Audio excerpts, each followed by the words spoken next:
Senhor, obrigado por tudo. Nada é nosso, a roupa do corpo não é nossa, o sangue das nossas veias não é nosso, o oxigênio não é nosso, o cabelo da cabeça não é nosso, o tempo não é nosso, o dinheiro não é nosso, o corpo não é nosso. É tudo teu, é tudo teu, é tudo teu. Somos teus, o mundo é teu, a igreja é tua, o prédio é seu, o chão é teu, nada é nosso, Senhor. E a nossa alma, a nossa atenção agora, nós queremos que seja teu também, Senhor. Porque isso é uma coisa que a gente tem que dar. A gente tem que dar a atenção para o Senhor. E nós abrimos o nosso coração e pedimos, derrama o Espírito, flui a vida. Obrigado por tudo que o Senhor fez, pelas palavras de profecia, as pessoas que foram consoladas, encorajadas, surpreendidas. Obrigado, Senhor, pelo que o Senhor ministrou. Você pode dar uma glória a Deus aí? E nós pedimos também, dá generosidade para quem não deu dízimo e oferta. Deus aumenta a generosidade e obrigado, abençoe, multiplique para quem deu. Em nome de Jesus, amém? Hoje nós vamos fazer uma pausa com os profetas, porque o Espírito Santo é o dono desse púlpito. E a gente faz de tudo para que seja do jeito dele. As crianças, gente, hoje não vão sair, você já deve ter percebido isso. Então continue com ela aí. Deus, acalma as crianças, em nome de Jesus. Tiago 1:20. Vamos ler todo mundo junto, em voz alta? 1, 2, 3 e... A ira do homem não produz a justiça de Deus. De novo, mais uma vez. A ira do homem não produz a justiça de... Última vez, mais forte. A ira do homem não produz a justiça de Deus. Eu quero falar sobre ira com você hoje e trazer para você a ideia de que ira é a força da nossa carne.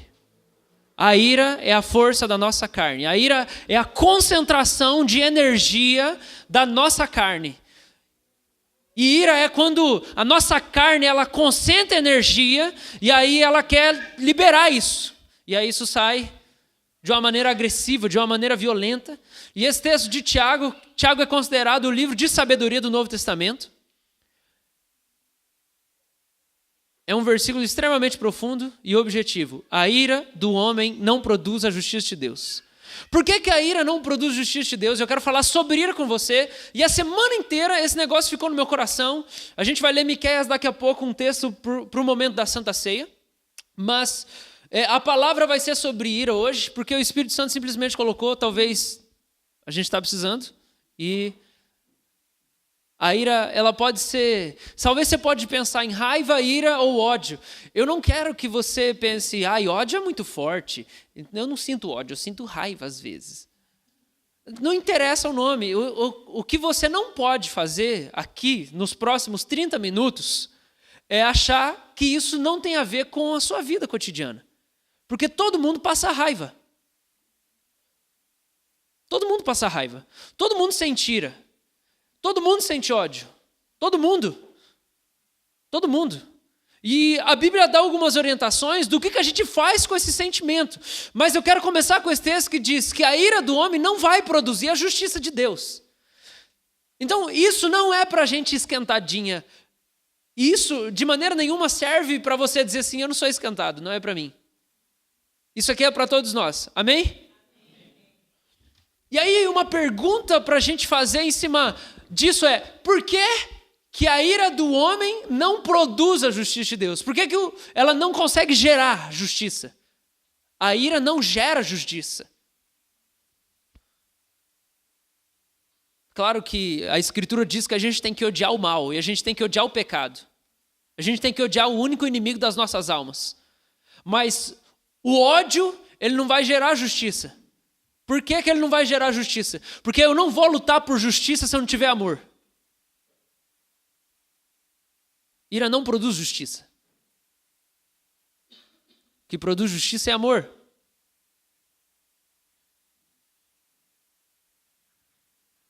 A gente tem diversas desculpas para deixar essa raiva, essa ira, esse ódio num lugar preparado do nosso coração, como se aquilo simplesmente fizesse parte da vida. E a gente tem um problema muito grande quando a gente diz que o pecado faz parte da vida. Está muito errado quando a gente fala assim, não, Faz parte da vida, deixa isso aqui nesse canto. Porque a gente morreu com Cristo para que o pecado perdesse a sua força. Paulo escreve nos Romanos e diz: pecado, onde está o seu aguilhão? Morte, cadê sua força? Foi de tudo consumado. Deus engoliu a morte, Deus engoliu o pecado na cruz. A gente não tem permissão de Deus para ter um cantinho da nossa vida e falar assim: isso aqui para mim é difícil, o resto eu dou conta, isso aqui para mim, Deus vai entender. Vocês estão comigo, gente? A gente não tem permissão. E quando a gente faz isso e fala: esse cantinho aqui, esse cantinho aqui, tá tudo bem porque outras coisas estão caminhando legais.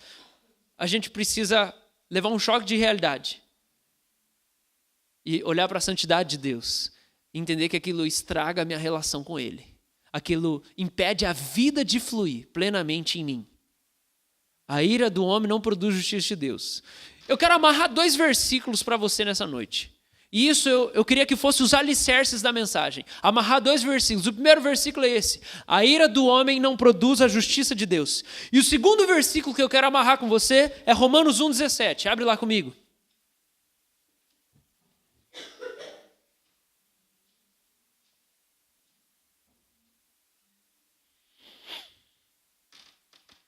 Romanos 1,17. Quem achou, fala achei. Ok, então o primeiro versículo é o quê? Todo mundo junto?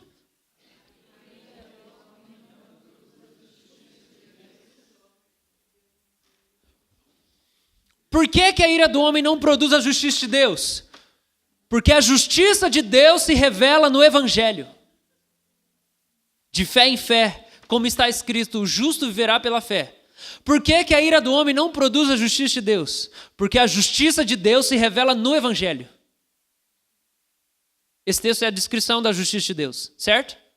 Você está comigo? A ira não produz a justiça de Deus. Senão Deus queimava o mundo inteiro. Pronto. Justiça feita. Só que a justiça de Deus se revela no Evangelho. O que é o Evangelho? Deus pega a ira dele. Ele derrama em Cristo. Contra o pecado. E ele tem misericórdia de quem pecou.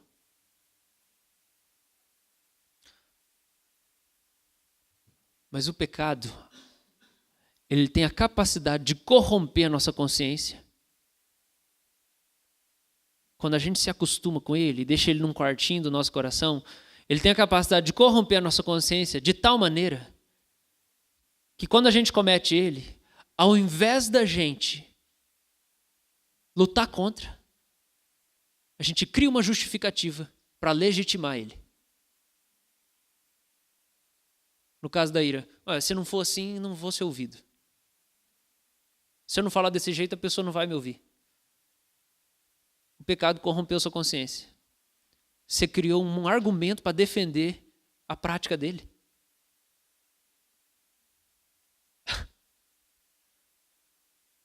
Deus podia ter feito isso. Mas a justiça de Deus não é produzida pelo exercício da ira, pelo derramamento da ira dele. O que produz a justiça de Deus? Misericórdia. A ira de Deus é produzida com misericórdia. A justiça de Deus é produzida com misericórdia.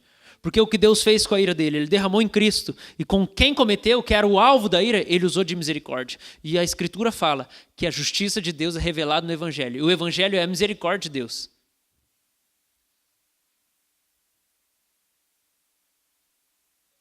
A gente não tem permissão no reino de Deus para ter ódio de ninguém.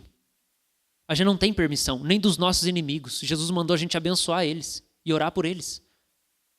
Ninguém aqui tem permissão de Deus para ter ódio de ninguém. Ninguém.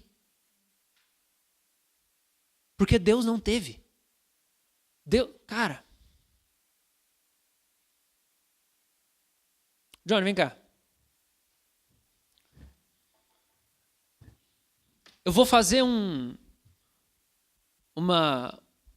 uma alegoria que ela pode ser chocante, e mesmo sendo chocante, ela é infinitamente inferior à realidade. Maria, vem cá.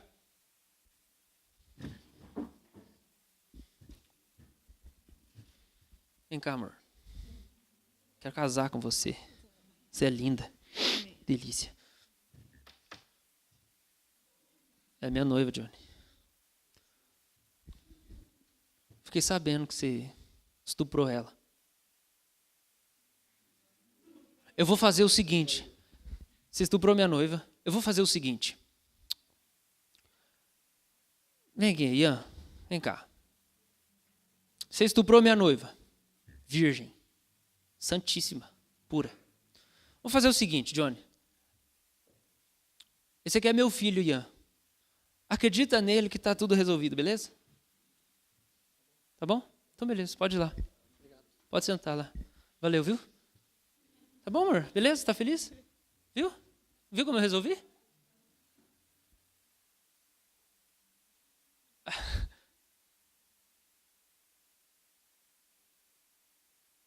Por que o evangelho não faz a gente ficar...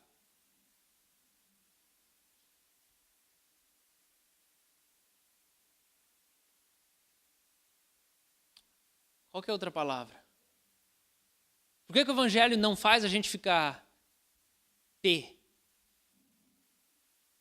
Porque a gente não tem o entendimento do que ele fez quando ele matou Jesus. Maria representa Jesus aqui. Porque para mim, a única coisa mais próxima de amar um filho que eu consigo compreender que não tem um filho é amar minha noiva. E Jesus foi assassinado, que simbolizava o Johnny.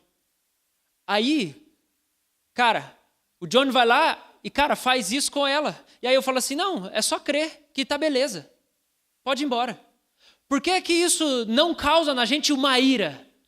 Por que que a gente não olha e fala assim, meu, como assim? É só isso? Você não vai fazer nada. Você vai deixar embora sem fazer nada. Você só vai... É só isso, é só... Você não vai tomar providência? O evangelho é escandaloso. E quando ele não é porque a gente perdeu a compreensão do que ele significa. E foi isso que Deus fez. A justiça de Deus foi feita quando Deus simplesmente exerceu a misericórdia. Em vez de falar, vou te matar, cara. Tá bom, só crê no meu filho, beleza? Aquele que você matou. Crê naquele que você matou. Crê no meu filho que você matou, pode ser? A gente não tem permissão de ter ódio de ninguém. Porque foi isso que ele fez comigo e com você. John Piper diz o seguinte: você quer escancarar as portas para Satanás agir na vida de um adolescente? Faz o seu filho ir dormir com raiva. Você quer que Satanás age na vida dele? Faz ele dormir com ódio. Você quer que Satanás entre no seu casamento, entre no seu quarto, você da sua esposa? Durma com raiva, você e ela. Durma com raiva, você e ela. Porque enquanto a gente está criando argumentos para deixar um espaço dentro da nossa alma, para a gente odiar as pessoas, Satanás está celebrando. Porque isso é totalmente anti-evangelho. E afasta a gente da percepção da graça. Quanto mais eu odeio, eu nutro ódio no meu coração, menos eu vejo Cristo. Mais embaçada fica a minha visão para ver Jesus.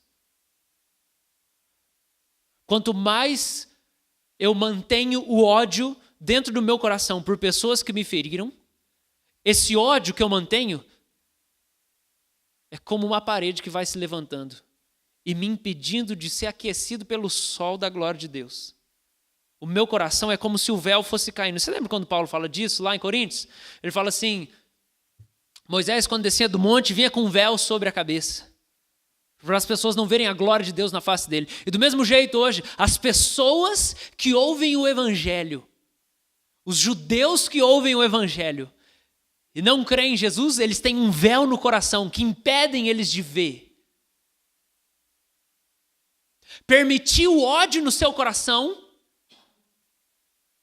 é permitir que uma barreira se coloque entre você e a visão da glória de Jesus, que é a fonte de toda a vida e todo o ânimo. Permitir o ódio dentro do seu coração. Deixar ele ali.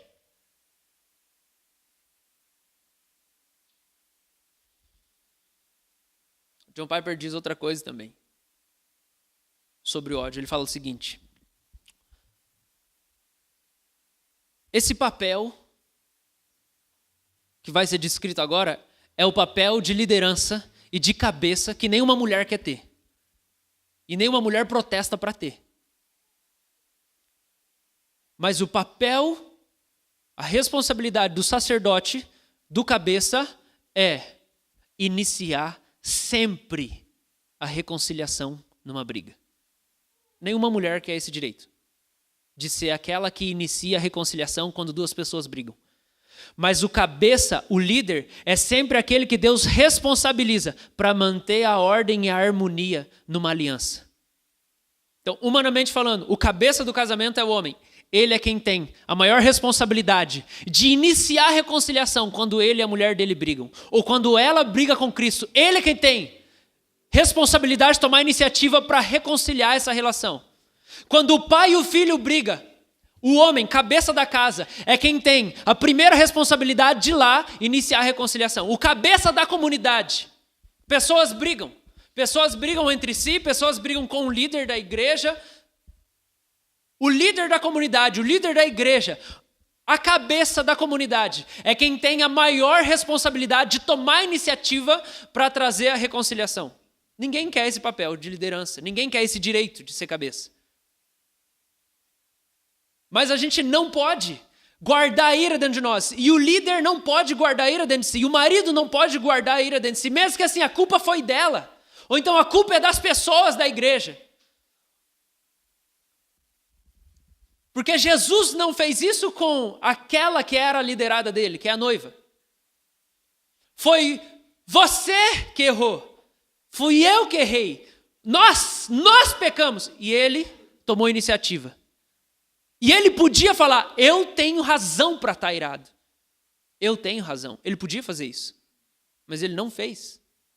E isso tira de nós qualquer possibilidade de poder argumentar para dizer, mas você não sabe o que fizeram comigo. É por isso que eu estou assim. Ninguém tem permissão de dizer isso no corpo de Cristo. Ninguém pode.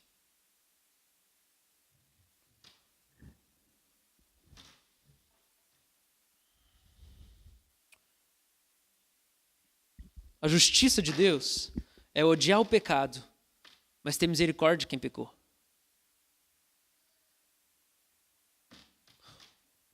Uma expressão que me veio algum tempo atrás, eu usei numa pregação e essa semana eu voltei a usá-la porque eu achei incrível Deus me dar esse entendimento. Gente, às vezes Deus faz eu parecer inteligente. Eu acho legal isso, mas eu preciso dizer, cara, não é de mim que sai. Às vezes Deus faz a gente parecer que a gente é inteligente. A gente precisa assumir que não foi a gente que fez, Ele que fez a gente parecer inteligente. E isso eu posso dizer para vocês, não foi uma coisa minha, não tem a ver com a minha inteligência. Eu tenho um compromisso, eu assumo o compromisso de permanecer leal à sua identidade em Cristo. Não a você e a tudo que você faz. Eu não tenho compromisso com tudo que você faz. Eu não tenho compromisso com você. Eu tenho compromisso de ser leal com a sua identidade em Cristo, com a identidade que Cristo te deu. Eu tenho o compromisso, eu vou ser leal a quem Jesus fez você ser através do sangue. É com isso que eu tenho compromisso. É com a pessoa que Ele diz que você é, não com quem você quer ser. Eu não tenho compromisso com quem você quer ser. Eu tenho compromisso com quem Cristo diz que você é. E na hora que você parar de ser, eu vou chegar e falar assim, eu sou leal a quem Jesus diz que você é. E é por isso que eu estou aqui voltando para dizer, você não é isso que você tem feito. Porque eu sou leal com quem Cristo diz que você é, com quem Ele fez você ser na cruz. E isso é a justiça de Deus. Eu odeio isso, mas eu amo você. E eu venho diante de você para poder dizer, porque eu amo você, E eu tenho um compromisso. Eu tenho um compromisso com a identidade que Cristo te deu.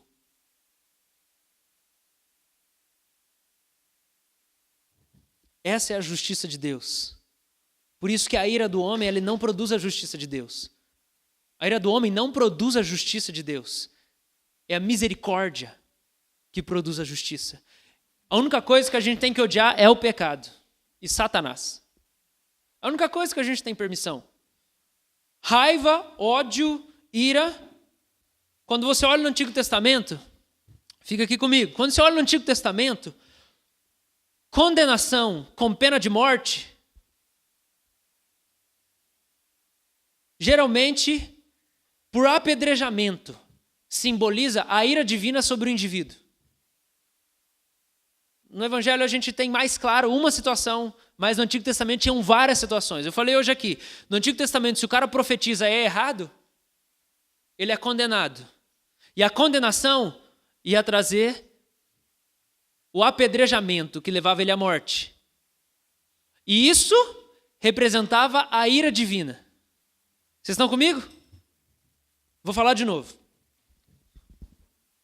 No Antigo Testamento, condenação com pena de morte por apedrejamento simboliza a ira de Deus. Lembra lá, Jesus está lá, a mulher pega e adultéria é trazida diante dele. Lembra? E aí eles querem apedrejar. Por quê? A lógica deles é, ela está condenada. Então a gente vai tacar pedra nela. E a ira de Deus vai ser satisfeita. 3 palavras-chave: condenação, morte, ira.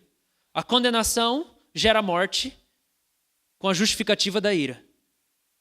Ou seja, ira vai matar, porque a ira condena. Ira mata, porque ela condena. Pedra, em alguns momentos das Escrituras, significam condenação. Por causa disso. Quando Jesus está lá no deserto, lembra de Jesus no deserto? Ele é batizado, o Espírito Santo leva ele para o deserto. Você lembra o que acontece lá? Ele é tentado. Uma das tentações tem a ver com pedra, você lembra? Transforma a pedra em pão. Pedra simboliza, segundo o que a gente acabou de falar, condenação. O que Satanás faz o tempo inteiro? Se você é o Filho de Deus, ele está acusando Jesus de algo. Você não é não, cara. Você não é. E a pedra? Se você é, pega essa pedra e transforma ela em comida. Condenação não alimenta a alma de ninguém. Condenação não vira pão. Pedra não vira pão. Acusação não vira vida. Condenação só vira morte. Agir com ira não gera vida. Nem na liderança, nem liderado. Ira não gera vida. Pedra não vira pão. A gente não tira identidade de condenação. Por isso que condenar alguém não gera identidade. Condenar alguém gera morte. E a justificativa é o quê? Ira. Quando que a gente condena alguém? Quando a gente está com raiva. E qual que é o fruto disso? Morte. A pessoa se sente mais morta. Ela se sente sozinha quando ela é odiada.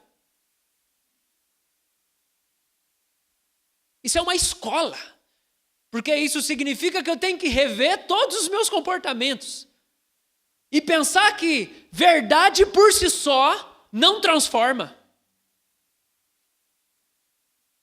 Verdade por si só, informação, é só informação. Marcos capítulo 1, Jesus estava lá, os demônios chegavam falando assim, você é o Santo de Israel, cala a boca e sai todos os demônios. Os demônios estavam falando a verdade, mas era só informação. Por quê? Porque às vezes a gente tenta justificar a nossa ira com o argumento, é verdade, eu estou falando a verdade. Os demônios vinham assim, Santo de Israel. Jesus mandava calar a boca, sai todo mundo. Só verdade por verdade não adianta nada. Qual é o sentimento que move? Eles não estavam ali querendo, Jesus, nós queremos declarar a sua identidade para o mundo saber que só tu és o Senhor. Aí, cara, a melhor maneira de ministrar arrependimento que eu tenho aprendido com Jesus é, você fez isso, mas você é aquilo, por que você está fazendo isso? Pronto.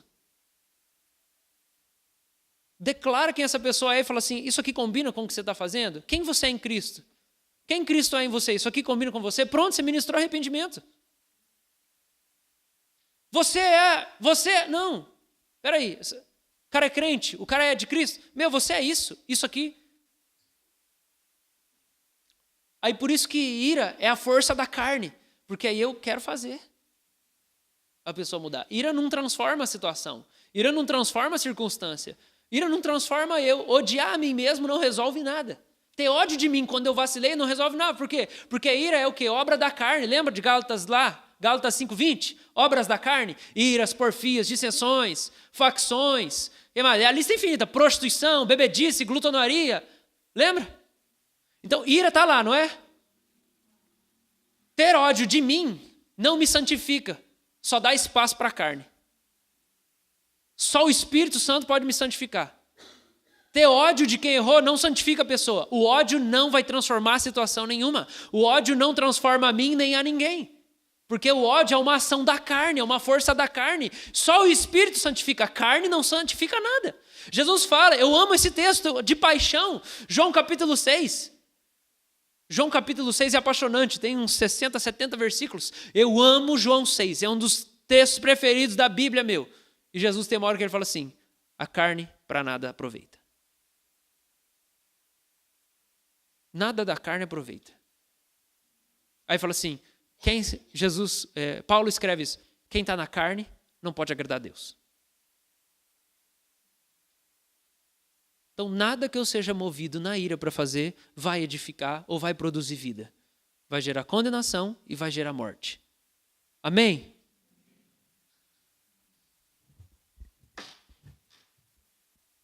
Olha lá então, para você entender isso. Aquele que odeia seu irmão está nas trevas. Anda nas trevas e não sabe para onde vai, porque as trevas cegaram os olhos. 1 João 2,11. Quem odeia está nas trevas e anda nas trevas. E não sabe para onde ele está indo, porque ele foi cegado. Então ele está falando, o ódio faz o quê? Cega. O ódio me cega. Eu estou nas trevas. Me escuta aqui, em nome de Jesus Cristo. Me escuta, por favor.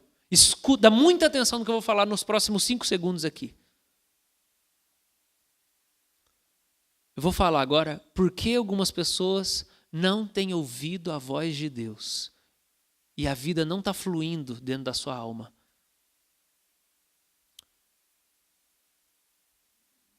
Porque a direção de Deus, ela é descrita quando o apóstolo escreve, seja a paz de Deus o árbitro no seu coração. Se você tem ódio dentro de você, você não sabe o que é paz de Deus. E aí você não sabe o que Deus te diz. Está bloqueada a sua comunhão com Deus por causa do ódio dentro de você. E você está cego, como João diz. O apóstolo do amor fala, quem odeia está nas trevas, ele está cego. Paz de Deus, árbitro do coração. Paz. Não tem espaço. Não tem espaço. Você não sabe o que é Deus te conduzir. O que esse texto está falando, o que Paulo está falando nesse texto é o seguinte. Você quer saber se algo é de Deus? A paz que excede o entendimento vai tomar você diante dessa situação. E você vai ter certeza, é de Deus. Sabe essa experiência? Você está numa situação, você está numa circunstância, e aí, você sente uma paz naquilo, você fala, você entra naquele site, você está com um plano, um projeto, começar um curso, fazer uma viagem, engrenar numa faculdade, você abre o site, na hora que você entra no site, abre lá, de repente uma coisa inunda você, e a paz toma você fala, cara, meu Deus, e aí você às vezes até fica em dúvida, não sei se é de Deus, mas é de Deus, isso é a paz que excede o entendimento tomando a sua alma. Se você tem ódio dentro de você, não tem como você provar disso. Por quê? Porque o texto fala, você foi cegado. Aí 1 João 3,15 fala assim, todo aquele que odeia seu irmão é assassino. Todo aquele que odeia seu irmão é assassino. Que? Como assim? Acabei de explicar. O ódio move você para condenação, e condenação leva à morte. Se você tem ódio, cara, você está matando alguém dentro de você. Você está matando alguém dentro de você. Talvez você está até sonhando que você está matando essa pessoa. Deus quer sarar seu coração, mas você tem que soltar isso. Você precisa soltar isso, porque a gente acha que a nossa ira vai produzir a justiça que a gente merece. Vai ser feita justiça porque eu vou me vingar. Então por que a gente permanece irado? Porque a gente quer odiar a pessoa até que seja vingado aquilo que foi feito contra nós. Mas a nossa ira não produz a justiça de Deus. A gente precisa deixar embora esse sentimento. Eu não sei o que foi feito para você, mas não é porque você é crente que as coisas acontecem com você, não. É porque você está na terra. Ai, cara, para, velho. Deus, você não vê o meu sofrimento. Vai então, vai embora.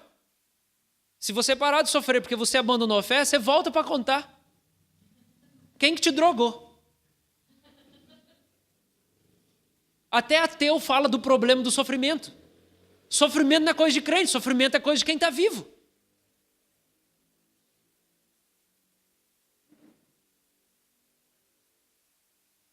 A igreja me machucou. O que não te machucou nessa vida? Fala para mim. Quem não te machucou nessa vida? Sério?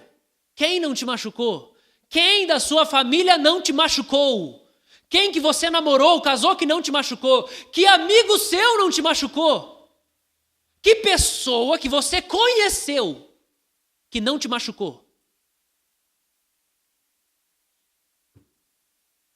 Nada justifica o ódio dentro de você.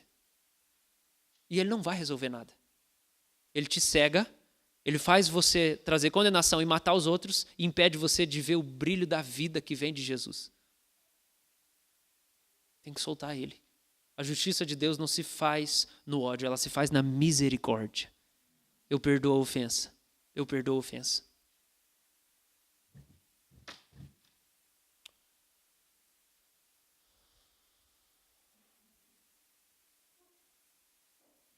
Jonathan Edwards escreveu 90 resoluções, são coisas que ele resolveu da vida dele e ele escreveu.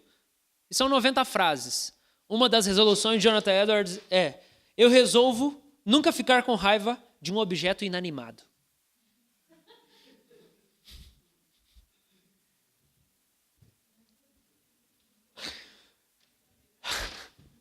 Cara, você tem que entender, a ira não é uma coisa que vem de fora para dentro, é uma coisa que está dentro. Você tem ódio até daquilo que não tem culpa. É por isso que você tem ódio da cadeira. Essa cadeira!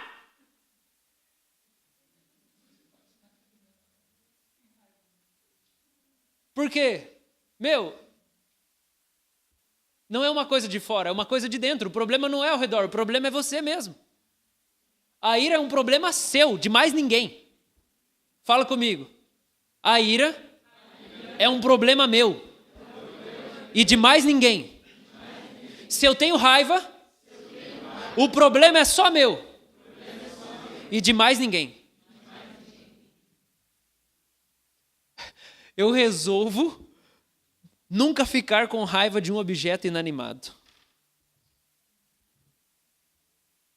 Efésios 4:26 fala que você pode até sentir raiva. E eu não falei que você não pode. Você não pode cultivar ela e nem deixar ela sentar num canto do seu coração. Efésios 4:26 fala assim: fique irado, mas não peque. Dá duas alertas. Primeiro, você pode ficar com raiva, mas não peca. E a segunda, não vai dormir irado. Se livre antes de dormir. São duas coisas que a Bíblia manda dizer. Você pode sentir raiva, você não pode pecar por causa disso. E você não pode dormir com raiva. Engraçado, né? É a Bíblia que fala. Quando fala assim, não se põe a ira, não se põe o sol sobre a sua ira. Você não pode dormir com raiva. A Bíblia te proíbe de dormir com raiva. Vai dobrar o joelho até ela ir embora. Põe um fone de ouvido, dá 10 voltas na quadra, escuta o CD inteiro, cantando, louvando. Na hora que ela for embora, você dorme. Não vai dormir de mão dada com o capeta. Porque a ira é o seu coração escancarado para Satanás minar você. Porque a ira é o sentimento anti-evangelho. Jesus amou seus inimigos e ele manda a gente abençoar os nossos inimigos e quem faz mal para nós. Quando você dorme irado, cara, você está dormindo com aquilo que é uma bomba. Você está dormindo abraçado com a bomba. E eu quero caminhar para o fim. Usei 1/3 do meu esboço, o resto deixa para a eternidade. Lucas, põe a foto para nós.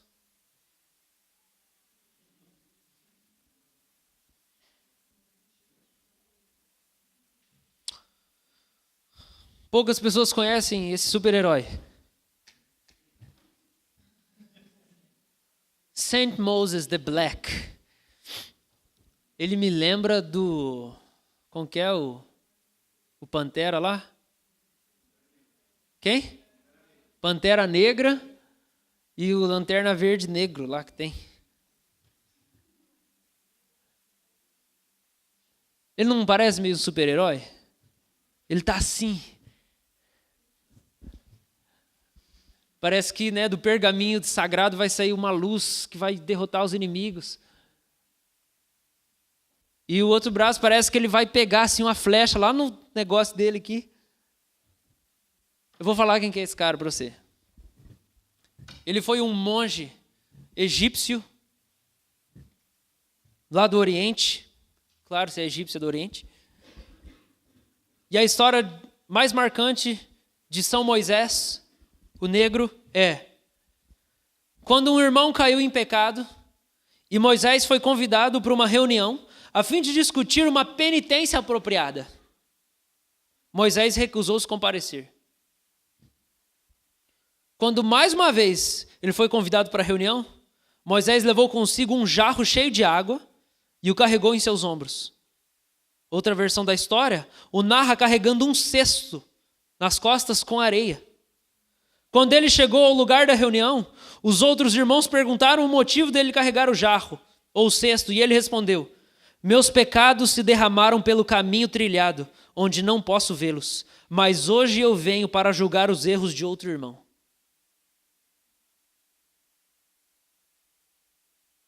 Ouvindo isso, os irmãos reunidos perdoaram o irmão faltoso. Você entendeu?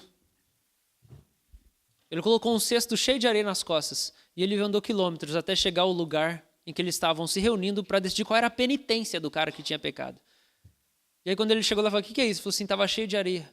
Mas assim como a areia foi caindo, os meus pecados eles estão para trás de mim, por todo o caminho que eu tenho trilhado. E agora eu estou vindo aqui julgar o pecado de outro cara.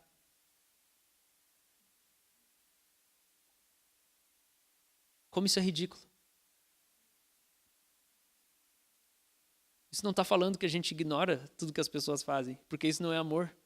Porque eu sou leal à identidade que Cristo te deu. Eu não sou leal a você apontado com uma arma na sua cabeça. Não, faz o que você quiser, eu amo você. Eu vou me esfaquear. Eu amo você, pode fazer o que você quiser.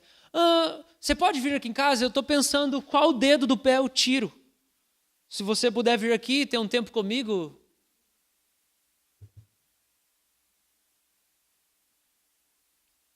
Ser leal a quem você é em Cristo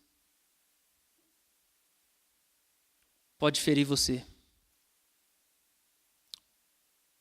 mas não significa que você é odiado.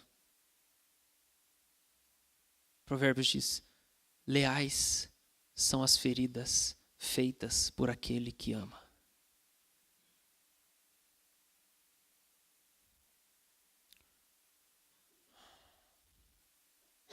Nós vamos para a mesa da ceia.